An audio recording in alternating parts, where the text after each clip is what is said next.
Market Mantra. Market Mantra.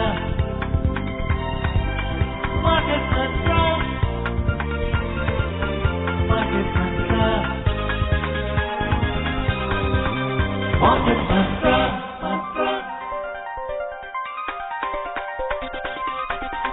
Market Mantra. This is All India Radio. Good evening and welcome to another edition of Market Mantra, in which we give you a complete update on the economic and business news of the day. And today being Sunday, we'll also be taking calls from you, our listeners, on mutual funds and related issues. You can call us on 2331 4444, 2371 7106, 2342 1050. I am Gaurang Dhawanlal, and with me is my co-anchor in Hindi, Subodh Mishra.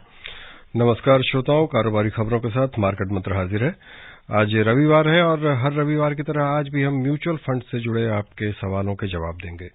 सवाल पूछने के लिए इन नंबरों पर phone कर सकते हैं 2371 7106, 2331 4444 और 2342 1050। दिल्ली से बाहर के श्रोता इससे पहले एसटीडी कोड 011 डायल करें। आपके सवालों के जवाब देने के लिए हमारे साथ जुड़े हैं mutual funds expert Dhirendra Kumar. Dhirendra, market मंत्र में आपका स्वागत है। धन्यवाद आपका। पहले हेडलाइंस के साथ गौरव धवनलाल। Welcome, Dhirendra, to the program, and thank you, Subodh. A quick look at the headlines. At the stock market, Sensex falls 361 during the week. Nifty drops 97 points. Rupee appreciates 107 paise against the dollar. Foreign funds pull out over 15,000 crore rupees from domestic equities so far in January. And China's economic growth for 2022 forecast to be the weakest in 4 decades. इस हफ्ते Sensex 361 अंक गिरा, Nifty में 97 अंक की गिरावट, dollar के मुकाबले रुपया 107 पैसे बढ़ा। विदेशी निवेशकों ने जनवरी में अब तक भारत के शेयर बाजार से 15,000 करोड़ रुपए से ज्यादा की रकम निकाली और चीन में 2022 के लिए आर्थिक विकास दर पिछले 4 दशकों में सबसे कम रहने का अनुमान।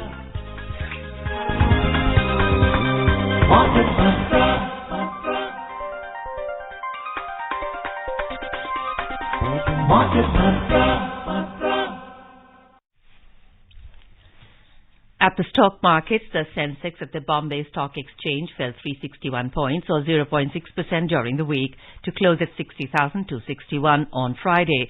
The Nifty at the National Stock Exchange lost 97 points or 0.5% during the week to end at 17,957. But the broader market outperformed the Sensex during the week, with the BSE Mid-Cap Index ending marginally higher and the Small Cap Index inching up 0.3%. At the forex market, the rupee appreciated 107 paise during the week to end at 81 rupees and 34 paise against the dollar. Dhirendra, what's your view on, of course, now the budget is going to be coming very soon, expectations of that, foreign funds coming in or more of them going out? How do you see the next month panning out? Hard to guess, what will happen on a month-to-month basis or a day-to-day basis. But, definitely, this is not an unusual outflow that is happening.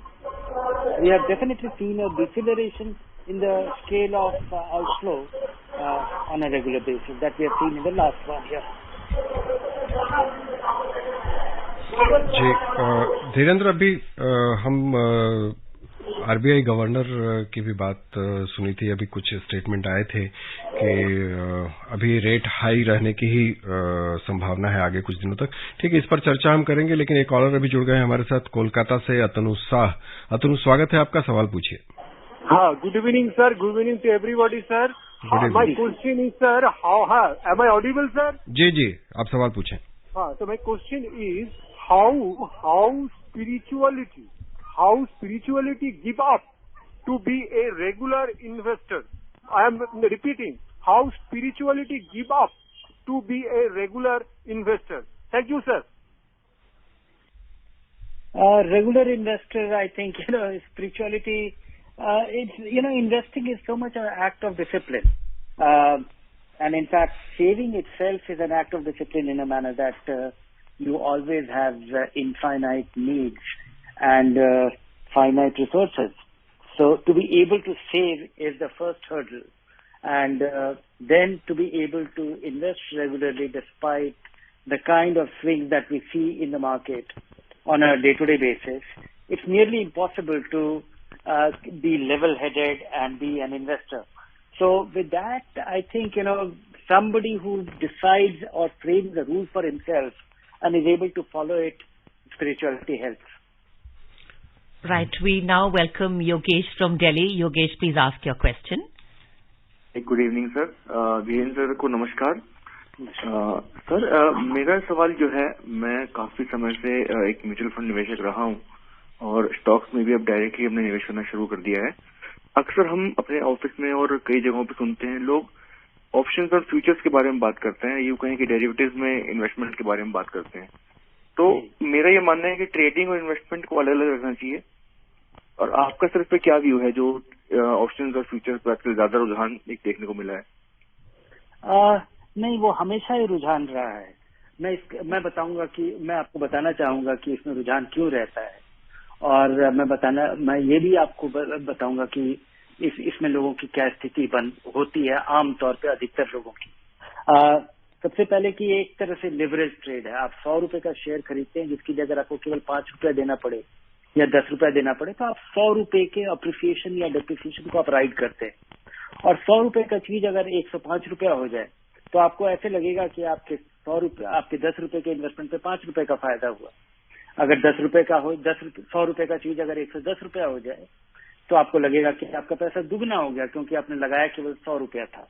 लेकिन जब इसके विपरीत होता है, और अक्सर हो जाता है, बहुत समय तक बाजार धीरे धीरे जाता है, क्योंकि बाजार का जो स्ट्रक्चर है उसमें हमेशा आप देखेंगे बाजार के बारे में कहा जाता है कि ये चढ़ता है सीढ़ियों से और उतरता है लिफ्ट से, तो गिरावट बहुत रफ्तार से होती है।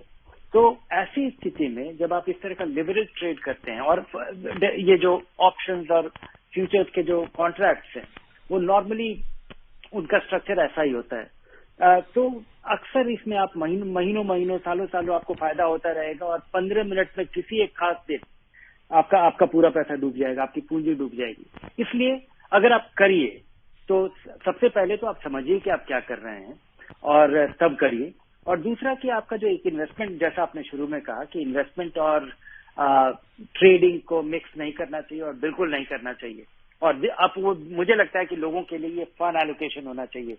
अगर आपके पास जो भी पूंजी है 1 लाख, 2 लाख, 50 लाख, आप देखिए कि आप इसके लिए 50,000 रुपया केवल एलोकेट करेंगे, और अगर वो डूब जाता है तो आपका ओवरऑल फाइनेंशियल प्लान खतरे में नहीं पड़ेगा। दूसरा चीज मैं आपको बताना चाहूंगा, एक दिलचस्प चीज, कि देश का सबसे बड़ा ब्रोकर आज जीरोडा है, और जीरोडा के फाउंडर है नितिन कामत। उन्होंने कहा था कि 98% लोग जो ट्रेडिंग करते हैं उनको फिक्स डिपॉजिट जितना रिटर्न नहीं मिलता है। तो ये चीज ध्यान रहे लंबे समय में, और उनसे ज्यादा बेहतर जानकारी किसी को नहीं होगी, क्योंकि उनके यहाँ ही लोग ट्रेड करते हैं, वहां पे ही सब अधिकतर बड़े सारे ट्रेडर देश के जो कॉन्सेंट्रेटेड है उस ब्रोकरेज में, तो उन्हें खासी जानकारी होगी, अंदर की जानकारी होगी। और उनका ये कहना कि 98% लोग नहीं बनाते हैं, लेकिन इसमें उम्मीद इतनी ज्यादा होती है और इसमें मजा इतना ज्यादा आता है, और खासकर भारत में जहाँ पे स्पेकुलेशन के और सारे रास्ते बंद हैं और कोई जरिया नहीं है, इसलिए इसमें लोग उत्साहित रहते हैं। जी, मुंबई से संजय हमारे साथ हैं। संजय, स्वागत है आपका, सवाल पूछें। Sir, you always recommend to see long-term performance of a mutual fund before investing. Yeah. How long-term performance one should see? 3 years performance, 5 years performance, 7 years performance, or 10 years performance? Any of these. If 3-year performance has a patch of declining market and rising market, 3 years could be good enough.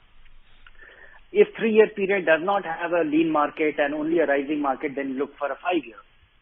Likewise, just see that the fund has been a witness to a declining phase as well as a rising phase, and that is the period you should look at. We welcome Rajesh from Delhi. Rajesh, please ask your question. Madam नमस्कार।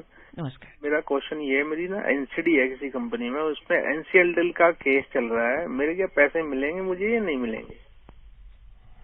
निर्भर करता है। आपके पास जो NCD है ये एक पता नहीं कि ये सिक्योर्ड लोन, सिक्योर्ड डिवेंचर है किसी एसेट के अगेंस्ट या अनसिक्योर्ड है, लेकिन ये जो नॉन कन्वर्टेबल डिवेंचर है, एक तरह से आपने कंपनी को उधार दिया है, और जब आप किसी कंपनी को लोन देते हैं और वो एनसीएलटी में चली जाती है, तो उसके बाद उसका एक रिजोल्यूशन प्रोसेस है। जब भी ये कंपनी उससे निकल पाएगी तो उसमें निर्धारित किया जाएगा कि आपके 100 रुपए का कितना रुपए आपको मिलेगा, या क्या 100 रुपए का आपको पूरा 100 रुपए मिलेगा, क्या 100 रुपए का आपको ब्याज के साथ मिलेगा, या 100 रुपए का आपको केवल 70 रुपए मिलेगा। जैसे आपने देखा होगा कि दीवान हाउसिंग फाइनेंस में जो डिपॉजिटर्स थे उनको 100 रुपए का 70 रुपए मिला। जी धीरेन्द्र, हम पहले बात कर रहे थे कि आरबीआई ने कहा है कि अभी रेट्स हाई रहने की ही आशंका है अगले कुछ समय तक, तो हम क्या देखें इसे, हम अर्थव्यवस्था पर और बाजार पर दोनों पर क्या असर पड़ सकता है? महंगाई का असर बाजार में, ब्याज दरों के बढ़ने का असर बाजार पे नेगेटिव ही होता है, लेकिन भारत में एक ऐसी स्थिति बनी है कि महंगाई उतनी नहीं है जितना कि प्रोएक्टिव रिजर्व बैंक रहा है महंगाई को टारगेट करने में, या इन्फ्लेशन के टारगेटिंग का जो दौर चल रहा है। और एक ग्रोइंग इकोनॉमी में जिस तरह का इन्फ्लेशन दिख रहा है वो अभी बिल्कुल हाथ से निकलता हुआ कोई चीज नहीं दिख रहा है, लेकिन दुनिया भर में जो बदलाव हुआ है, जिस तरह का रिसेशन की आशंका हो रही है, जिस तरह से और अधिकतर जो हमारे यहाँ महंगाई के जो बड़े कॉन्ट्रीब्यूटर हैं वो हमारे इकोनॉमी में, हमारे हाथ में नहीं है। तेल का दाम, हमारा बड़ा इंपोर्ट, सोने का जो है, और उसके अलावा विदेशी निवेशकों का पैसा आना, जिसपे कि हम लोग का हमारा उस पर कंट्रोल नहीं है। लेकिन यहाँ पे देखा गया है कि सारी स्थिति काफी रफ्तार से बदली है, फेवरेबल हुई है, और अगर महंगाई दर काबू में रहती है तो आरबीआई का कहने के बावजूद मुझे लगता है कि ब्याज दरों का बढ़ने का दौर तो खत्म हो गया है, और ये अपने आप में एक अच्छा कॉन्सोलेशन है। अगले कॉलर हैं जयपुर से मोहन, स्वागत है आपका, सवाल पूछें। नमस्कार सर। नमस्कार सर, मैंने करीब 6 साल पहले एक टैक्स सेवर फंड में इन्वेस्ट किया था, तो आज की तारीख में यदि मैं उसका रिडम्पशन लेता हूँ तो मेरे को ऑन एन एवरेज करीब 14% का रिटर्न मिल रहा है पर एनम। तो सर मैं ये जानना चाह रहा था, आप प्लीज अपने एक्सपीरियंस से बताइए कि ये रिटर्न सही है, या फिर मुझे थोड़ा और वेट करना चाहिए ज्यादा रिटर्न के लिए, या फिर उसका रिडम्पशन लेके किसी नए इक्विटी फंड में इन्वेस्ट कर देना ज्यादा ठीक रहेगा। Thank you sir. 14% आपने कब लगाया था? अगर आप इसको बहुत ही डिस्पैशनेट तरीके से देखिए तो आपके पास उस समय टैक्स बचाने के लिए आपके पास दूसरे विकल्प क्या थे? पब्लिक प्रोविडेंट फंड होता है, नेशनल सेविंग सर्टिफिकेट होता है, या 5 साल का बैंक डिपॉजिट होता है। वहां पे आपको 6 से 8% से ज्यादा रिटर्न नहीं मिलता, और यहाँ आपको 14% मिल रहा है। और ये 14% जो रिटर्न है, ये मुझे लगता है कि इक्विटी फंड में, खासकर जहाँ टैक्स सेविंग फंड में आप 3 साल तक का लॉक-इन रहता है, वहां पे 14% का सालाना रिटर्न है, तो ये काफी अच्छा रिटर्न माना जाएगा। अगर आपको केवल ये पैसा 14% बढ़ा है, तब मुझे बड़ी हैरानी होगी कि 5 साल में आपका पैसा केवल 14%, जिसकी मुझे उम्मीद नहीं है। और फंड बेचने के पहले आपको केवल ये देखना चाहिए कि आपको क्या इस पैसे की जरूरत है, और दूसरा कारण यह है कि क्या आपका फंड खराब है। अगर आपका फंड खराब नहीं है और आपको इस पैसे की जरूरत नहीं है इक्विटी में, और इस पैसे की जरूरत आपको 2, 4, 5 साल नहीं पड़ेगी, तो ये पैसा आपका बढ़ता रहेगा। इस पैसे को निकाल करके कहीं और लगाने से कोई खास अंतर नहीं पड़ेगा, बल्कि आपका पैसा थोड़ा कम हो जाएगा, क्योंकि 2018 के बाद का जो अप्रिसिएशन है उस पे आपको टैक्स भी देना पड़ेगा, कैपिटल गेन्स टैक्स 10%। उस तारीख से 1 फरवरी 2018 के बाद से अभी तक जो आपके फंड में वृद्धि हुई है उसका 10%, जो उसके गेन का 10% आपका कैपिटल गेन्स टैक्स होगा। We have also from Jaipur, Jitendra. Please ask your question, Jitendra. हाँ जी, हाँ देन सर जी, कल मैंने शनिवार को डीडी न्यूज पे आपका प्रोग्राम देखा था, सुना था। तो अब हमको ये बताइए कि जैसे इन्वेस्टर का 2-3 फंड से ही काम चल जाता है, तो हेलो जी हाँ, तो इन्वेस्टर का 2-3 फंड से काम चल जाता है। तो मेरे पास 3 फंड है, इक्विटी फंड है, पीएसयू इक्विटी फंड है, और एक मल्टी कैप है, एक स्मॉल कैप है, 3 है। तो मैं चाहता हूँ एक बंद कर दूं, और मेरे वाइफ के पास बिजनेस साइकिल फंड है और इंडेक्स फंड है, तो एक दो बंद करना चाहता हूँ सर।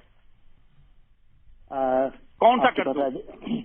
मेरे लिए कहना बड़ा मुश्किल है, लेकिन मेरी हमेशा सलाह होती है कि ये जो थीमेटिक फंड है इनसे बचना चाहिए। और पीएसयू फंड आपने देखा ही होगा कि हाल फिलहाल ये काफी रफ्तार से बढ़ा है, बल्कि पिछले साल सबसे ज्यादा बढ़ने वाला फंड पीएसयू फंड रहा है। लेकिन उसके पिछले 9 साल में किसी फंड की अगर बदहाली हुई है तो वो पीएसयू फंड है, जहाँ पे निवेशकों को लंबे समय तक 8-10 साल तक कोई खासा रिटर्न नहीं मिला। तो मेरी सलाह होगी कि आपको आमतौर पे एक लो मेंटेनेंस पोर्टफोलियो बनाने के लिए आपको 2-3 मल्टी कैप फंड का चुनाव करना चाहिए, और रिटर्न बढ़ाने के लिए आप स्मॉल कैप फंड में 10%, 15%, 20% अपना पैसा लगाएं। तो ये इस प्रिंसिपल को फॉलो करते हुए आपको बिजनेस साइकिल फंड और पीएसयू फंड इन सबसे समय के साथ, हड़बड़ी में नहीं, क्योंकि मुझे लगता है कि पीएसयू के बढ़त का दौर अभी भी जारी है, और इसको राइड कर लीजिए और उसके बाद 2-4 महीने में, 6 महीने में अपने पोर्टफोलियो को जरूर स्केल डाउन करके केवल 1 या 2 या 3 मल्टी कैप फंड में रखें। अगले कॉलर हैं कानपुर से साकेत। साकेत, स्वागत है आपका, सवाल पूछें। जी, पूरी मार्केट मंत्रा टीम और आदरणीय धीरेन्द्र सर को नमस्कार। नमस्कार जी। मकर संक्रांति। मेरा सर से क्वेश्चन ये है कि अभी क्वांट म्यूचुअल फंड का अभी लॉन्च हुआ है कुछ दिन समय पहले, और इसका प्रदर्शन अन्य म्यूचुअल फंड से अच्छा दिख रहा है। तो जो दूसरे फंड में एसआईपी चल रही है, तो क्या इसमें स्विच करके इसमें आना बेहतर विकल्प होगा? जी हाँ, ये अच्छा नहीं चल रहा है ये, बल्कि क्वांट म्यूचुअल फंड का मैं आपको जरा परिप्रेक्ष्य बताऊंगा कि क्वांट म्यूचुअल फंड पहले स्कॉट्स म्यूचुअल फंड था, और 2018 में अक्टूबर से शायद एक नया मैनेजमेंट आया, लोगों ने क्वांट वालों ने इसका नाम बदला, नया मैनेजमेंट आया, नए तरीके से फंड मैनेज की शुरुआत हुई, और उसके बाद जो रफ्तार दिखा, और क्वांट म्यूचुअल फंड का के सारे फंड्स में जो स्ट्रैटेजी है वो किसी और भारतीय इक्विटी फंड की तुलना में बिल्कुल ही अलग है। बाकी सारे अधिकतर फंड मैनेजर ये कहते हैं कि वो ये स्ट्रैटेजी फॉलो करेंगे, ऐसा करेंगे, वैसा करेंगे, अट्रैक्टिव कंपनी को जो कि सस्ती उपलब्ध है, या वैल्यू या ग्रोथ या कोई और स्ट्रैटेजी फॉलो करेंगे। क्वांट म्यूचुअल फंड ये कहता है कि वो ऐसा कुछ नहीं करेगा। वो उनका क्लेम है कि उनका एक क्वांटिटेटिव मॉडल है जिसके तहत वो पैसा लगाते हैं, और जिस तरह का सिग्नल आता रहता है, जिसके वजह से इनके फंड्स में बहुत बड़ा ज्यादा टर्नओवर दिखता है। और जब हमने पूछा था कि ये इनके फंड में इतना टर्नओवर है, तो इनकी ये सोच है, और मुझे लगता है कि ये वाजिब सोच है, कि म्यूचुअल फंड में भारी ट्रांजैक्शन करने से किसी भी तरह का टैक्स इम्प्लीकेशन नहीं है, तो इस वजह से इन्हें करने में कोई परहेज नहीं है, और इसका इन्वेस्टर को नुकसान नहीं होता है जब तक कि इन्वेस्टर को इसका फायदा मिलता रहे। मुझे अभी भी मुझे इनमें भरोसा इसलिए नहीं है क्योंकि मुझे ये समझ में नहीं आता है कि ये कैसे काम करता है। लेकिन अब ये चूंकि 3-4 साल में इसका बढ़त का दौर जारी है, काफी कंसिस्टेंटली इम्प्रेसिव परफॉर्मेंस इसका रहा है, और गिरते बाजार में कम गिरता है, चढ़ते बाजार में अच्छा खासा चढ़ता है, और ये स्ट्रैटेजी और कोई ना कोई मॉडल तो फॉलो किया जा रहा है जिसके तहत यहाँ पे इस तरह का रिटर्न मिल रहा है और बड़ा टर्नओवर दिख रहा है। तो मेरी सलाह होगी कि इसमें जरूर थोड़ा पैसा लगाइए, लेकिन सारा पैसा अपना निकाल करके इसमें अपना निवेश शुरू करना, मुझे लगता है ये एक अच्छा प्रूडेंट कदम नहीं होगा। Welcoming Mohan to the programme from Gwalior. Hello. हाँ जी मोहन, अपना सवाल पूछिए प्लीज। हाँ, मार्केट मंत्रा टीम तथा धीरेन्द्र सर को नमस्कार, और आपको मकर संक्रांति की हार्दिक शुभकामनाएं। नमस्कार सर। धीरेन्द्र सर, मेरा ये सवाल है कि लास्ट ईयर 2022 हाई वोलेटाइल था, तो उसमें मैंने डबल एसआईपी खोल रखा था, तो वो बेनिफिशियरी रहा। मेरा सवाल है कि जो करंट ईयर 2023 चालू है, उसमें हमें क्या मेथड अडॉप्ट की जाए, डबल सिप, और या आपके अनुसार और कोई बेटर ऑप्शन हो तो वो मार्गदर्शन कीजिए। धन्यवाद। नहीं, आप शायद बाजार में आप हाल फिलहाल आपने निवेश शुरू किया होगा, कुछ सालों से किया होगा। बाजार का तो चरित्र ऐसा है, बाजार हमेशा वॉलेटाइल रहता है। जब से स्टॉक मार्केट का इजाद हुआ है, तब से स्टॉक मार्केट वॉलेटाइल है और रहेगा। 2022 कुछ खास नहीं था, और आपने देखा होगा 2020 में अचानक एक महीने में हमारा बाजार 30% गिर गया था, और जब सब लोग उम्मीद कर रहे थे कि अब ये गिरता जाएगा या डूबता जाएगा या पता नहीं क्या होगा, उसके बाद जो बाजार में बढ़त का दौर शुरू हुआ, तो हम लोग एक रिकॉर्ड हाई पे एक पैंडेमिक के बीच में हमारा बाजार पहुंच गया, जबकि सारा दुनिया भर का कारोबार ठप था, तो बाजार को गेस करना बड़ा मुश्किल है शॉर्ट टर्म में। मेरी सलाह होगी कि आपको ये बाजार को गेस करना संभव नहीं है। आपको दो तीन चीज करना चाहिए। एक तो इक्विटी में आप इन्वेस्ट कीजिए, एसआईपी के जरिए ही कीजिए, भले ही अगर कितना भी आपको भरोसा हो जाए कि बाजार बड़ा और बहुत सस्ता है, यहाँ से केवल बढ़ ही सकता है, तब भी कभी एक साथ एक मुश्त पैसा मत लगाइए। दूसरा, जब आपका पैसा अच्छा खासा इकट्ठा हो जाए, आप अगर 10,000 रुपए कर रहे हैं और आपका पैसा इकट्ठा होते होते 4-5 साल में अगर वो 10 लाख हो जाता है, 12 लाख रुपया हो जाता है बढ़त के साथ, तब आपको देखना चाहिए कि आप एक एसेट एलोकेशन निर्धारित करें कि आप 25% पैसा फिक्स्ड इनकम में लगाएंगे, 50% पैसा फिक्स्ड इनकम में लगाएंगे। ये 25 से 50% जो फिक्स्ड इनकम में लगाएंगे, ये इस बात पे निर्भर करेगा कि आपको भविष्य में इस पैसे की जरूरत कब पड़ेगी। और इसकी जरूरत इसलिए है क्योंकि जब बाजार में भारी गिरावट होती है, तब आपके लिए और जब आपका पैसा बढ़ चुका होता है तो उसका अफसोस ज्यादा होता है। उसके अलावा बाजार लंबे समय में जरूर बढ़ता है, लेकिन बहुत गिरावट और बढ़त के साथ। तो इस तरह के एसेट एलोकेशन से अगर आप रीबैलेंसिंग करते रहते हैं, तो आप बीच बीच में आप सक्षम होंगे कि आप रीबैलेंस कर पाए। अगर आप सालाना रीबैलेंस भी करते हैं तो आप सस्ता खरीद पाएंगे और महंगा बेच पाएंगे। जी, अगले कॉलर के पास चलने से पहले हम एक खबर पर नजर डालते हैं। विदेशी निवेशकों ने जनवरी के पहले 2 सप्ताह में भारत के शेयर बाजार से लगभग 15,000 करोड़ रुपए की रकम निकाल ली है। दुनिया के कुछ हिस्सों में कोविड के खतरों और अमेरिका में मंदी की आशंका से निवेशकों में बिकवाली का रुख है। ताजा आंकड़ों के अनुसार विदेशी निवेशकों ने 2 से 13 जनवरी के दौरान भारत के शेयर बाजार से 15,068 करोड़ रुपए निकाले। 10 में से सिर्फ 2 कारोबारी दिनों में ही लिवाली का रुख देखा गया। गुरुग्राम से नेकराम हमारे साथ हैं। स्वागत है आपका, सवाल पूछें। हेलो, नमस्कार जी। नमस्कार जी, सवाल पूछिए। हाँ, मैं नेकराम प्रजापति गुड़गांव से बोल रहा हूँ जी। जी जी, बताइए। सर नमस्कार, मैं ये पूछना चाहता हूँ कि आम आदमी की पहुंच में ये शेयर मार्केट कब पहुंच पाएगी?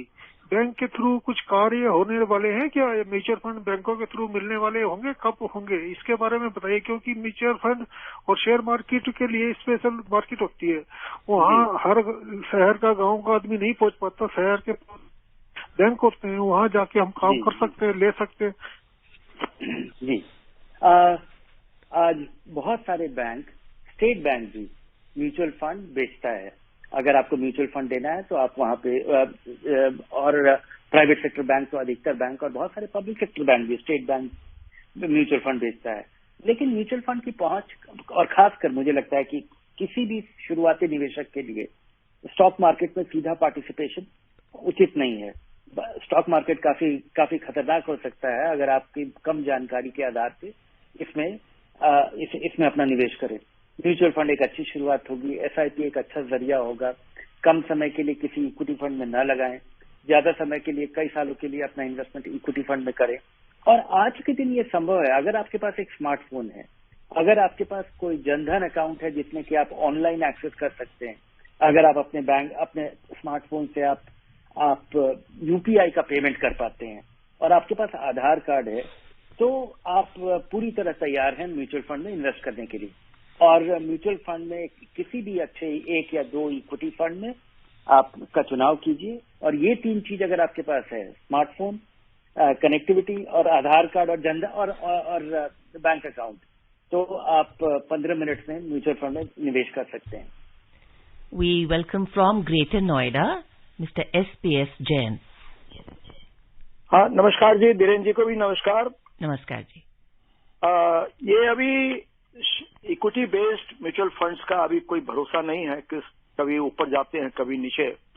तो इस परिप्रेक्ष्य में गोल्ड का इन्वेस्टमेंट या लिक्विड फंड्स, या तीसरा ऑप्शन आरबीआई का जो फ्लोटिंग इंटरेस्ट बॉन्ड है, जिसका भी अभी रेट 1 जनवरी से उसका भी बढ़ गया है, इसके बारे में आपकी क्या राय है? जी हाँ, अगर आपको लगता है कि आपको इक्विटी रिस्क नहीं लेना चाहिए और आपका फिक्स्ड इनकम का, और जितने भी आपने विकल्प गिनाए, गोल्ड को छोड़ करके जो लिक्विड फंड है या आरबीआई का जो फ्लोटिंग रेट फंड है, इन पे आज के दिन अच्छा रिटर्न मिल रहा है। सीनियर सिटीजन सेविंग स्कीम पे भी 8% का रिटर्न अनाउंस हो गया और आज अपना पैसा लगाते हैं तो आप 5 साल के लिए उसमें 8% पे लॉक कर पाएंगे। तो अगर ब्याज दरें कम भी हो जाए तब भी आपको 8% मिलता रहेगा, जो कि सबसे सुरक्षित है। यहाँ इन ऑल्टरनेटिव्स में आपको नुकसान होने की संभावना बिल्कुल भी नहीं है। लेकिन जैन साहब, आप जैसे कह रहे थे कि इक्विटी बाजार बड़ा अनिश्चित है, ये हमेशा ही ऐसा था। कम समय में इक्विटी बाजार बहुत ही खतरनाक है और लंबे समय में हमने देखा है कि 5 साल, 10 साल, 15 साल में ये फिक्स्ड इनकम से ज्यादा रिटर्न देता है। तो आप जैसा श्रोता जब, और ये मैं आपको बिल्कुल एक कॉन्टेक्स्ट देना चाहूंगा कि एक लार्ज कैप फंड जिसमें आपको 10 साल में 12% सालाना, 12% कम से कम रिटर्न मिला सालाना, उसकी तुलना में सोने पे पिछले 10 साल में 5% का ही सालाना रिटर्न मिला। तो यहाँ पे भी उतार चढ़ाव देखता है। हालांकि पिछले 1 साल में इक्विटी में रिटर्न लार्ज कैप में फंड्स में नुकसान हुआ है, 1%, 1.5% की गिरावट हुई है और सोना 17% बढ़ा है। लेकिन इस 17% बढ़ने के बावजूद भी 10 साल पहले अगर आपने सोना खरीदा होता तो ये 5% रिटर्न ही मिला। तो सोना उस तरह का एसेट नहीं है जो कि आपको लंबे समय में इन्फ्लेशन को बीट करने में मदद करे। और इक्विटी का एक अपना जगह है और फिक्स्ड इनकम का एक अपना एलोकेशन होना चाहिए। जो भी पैसा आपको कुछ सालों में चाहिए आप जरूर फिक्स्ड इनकम में लगाइए।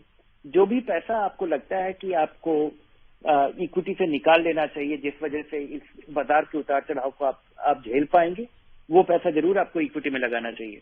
इक्विटी में केवल वही पैसा लगाएं जो कई सालों तक आपका लगा रहेगा और पीरियोडिकली अगर आपका पैसा इकट्ठा होता रहे तो रीबैलेंसिंग करके आप अपना पैसा इक्विटी से निकालते रहिए। Right. Before we move to our next caller, we'll quickly take a short look at China's story. China's economic growth for 2022 is expected to have been among its weakest in 4 decades after the twin crises of the pandemic and property wars.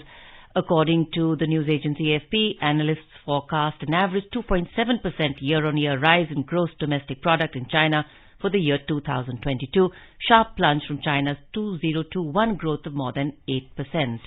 अगले collar हैं कोलकाता से अनिमेश। अनिमेश, स्वागत है आपका, सवाल पूछिए। Good evening. Good evening.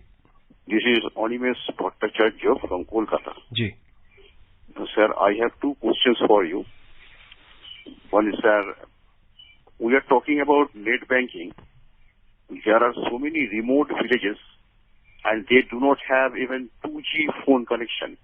So how would it be possible to digitize Indian economy? And my second question is, how far Indian economy is globally compatible at present? Thank you. जी, पहला सवाल तो इंफ्रास्ट्रक्चर का है, शायद धीरेन्द्र कुछ नहीं बता पाए। दूसरे के बारे में कुछ कहना चाहेंगे धीरेन्द्र? जी, हमने पहले के बारे में भी किया, जिनको हमने बहुत तरक्की की है और बहुत जगह भी उपलब्ध नहीं है और धीरे धीरे उपलब्ध होना चाहिए। और जो उस नेट से बाहर हैं वो हमें उम्मीद रखनी चाहिए कि कभी वो हो पाएंगे। और दुनिया भर की तुलना में जिस रफ्तार से भारत इस दिशा में डिजिटाइज करने के बढ़ा है वो काफी संतोषजनक है और भविष्य में हमें काफी ऑप्टिमिस्टिक रहना चाहिए कि कुछ बड़ा बदलाव आएगा। दूसरा कि हमारे दुनिया भर के बाजार, different markets are competitive in different areas. If you look at it, we were incompetitive in textile, where we were very competitive 50 years ago or 70 years ago, and we have become very competitive in many areas. The technology services, for example, despite absence or without any government's intervention or help, in such big splash, and it has become the. आज वक्त इतना ही है। धीरेन्द्र, कार्यक्रम में शामिल होने और श्रोताओं के सवालों के जवाब देने के लिए बहुत बहुत धन्यवाद। Now, before we close, thank you so much, Dhirendra.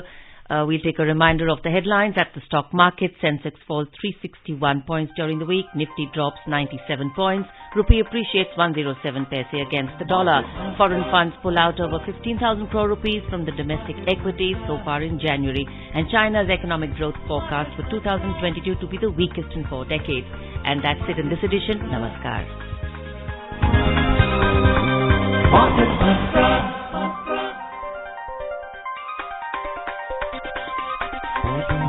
Mantra.